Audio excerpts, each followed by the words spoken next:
Là, on peut commencer. Allô tout le monde!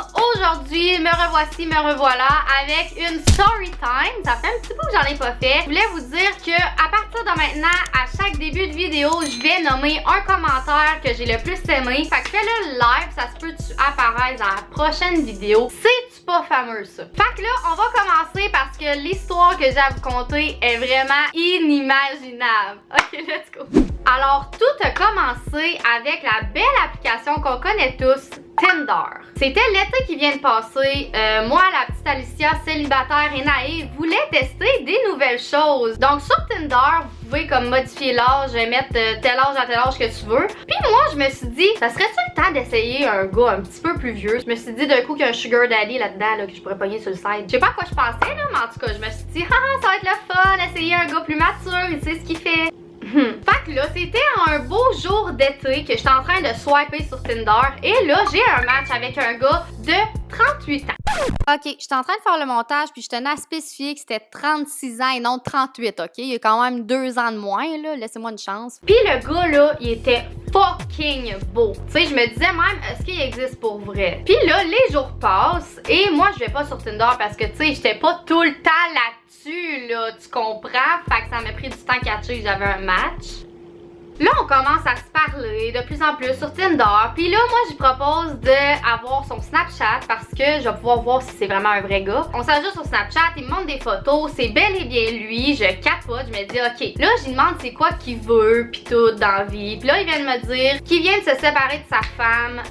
Il veut juste des nouvelles expériences, changer les idées. Puis là, est venu le moment où il m'offre une date. Puis vous savez, là, si vous me connaissez bien, là, je déteste les dates. Fait que là, il m'invite à un resto fucking chic. C'est pas tout mon genre. Moi, je suis genre allée au McDo, là. Il vient me chercher à 8h le soir, tout en complet. C'est full bien habillé, full bien préparé. Genre 50 Shades of Grey, ok? Fait que là, on arrive au resto, il est vraiment galant. Il m'ouvre la porte de son char, il me tire la chaise au resto. En tout cas, vraiment trop galant pour un gars normal. Tu sais, les gars qui sont trop fins, là, ils ont toujours de quoi cacher, ok? Ça marche autant pour les filles, là. Si elle fait trop sa belle, elle est trop fine pis tout, c'est une estie de folle. Fait que là, la soirée se déroule vraiment bien. D'habitude, là, il y a tout le temps de quoi qui me gosse, mais là, ça va trop bien. Fait que là, moi, je suis toute énervée, là, tu sais, vous savez, les filles, comment qu'on est. Oh my god, c'est l'homme de ma vie, ça va trop bien. Puis là, il m'invite pour une deuxième date. Mais c'est la genre de date Netflix, là, tu sais, tu comprends? Fait que j'ai accepté. Je me suis dit, oui, allez, vas-y chez un inconnu dans sa maison que tu ne connais pas, tu connais pas rien de lui, mais qui semble parfait. Fait que là, on se rend dans son salon, on s'assied, on parle. Puis il commence à me poser des questions vraiment, là, que tu poses pas à la première date. Il me dit, genre, est-ce que tu as déjà désinstallé Tinder? Après ça, il me demande, est-ce que tu parles à d'autres gars?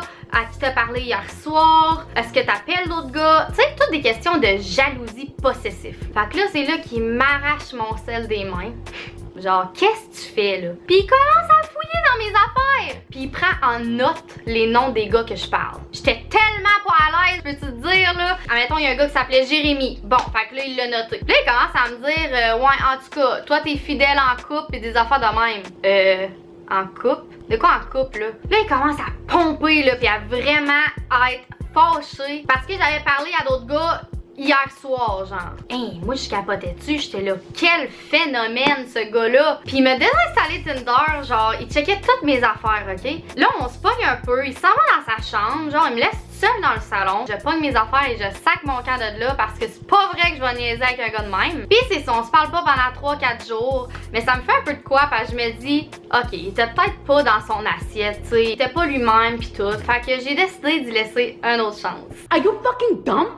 Are you fucking dumb? Le lendemain, il me retexte, mais je lui réponds pas tout de suite parce que j'avais une journée occupée, puis il repogne les nerfs. Pourquoi tu m'as pas texté? T'avais tout le temps de ta journée, t'as bien eu une pause, blablabla. J'ai pas eu le temps. Puis c'est là qu'il me dit, ben ton score Snapchat a augmenté, ça veut dire que t'as envoyé des Snapchats à quelqu'un. C'est sûr! Tu me niaises! Il me stalkait tellement qu'il savait quand j'étais active, quand que je envoyais des Snapchats à d'autres mondes. Hey, mais tu fous dans la tête! En plus, tu sais là, la liste de gars qui avait pris en note avec qui je parlais, il est allé leur écrire! Il est allé leur écrire, excuse, arrête de parler à ma blonde, blablabla.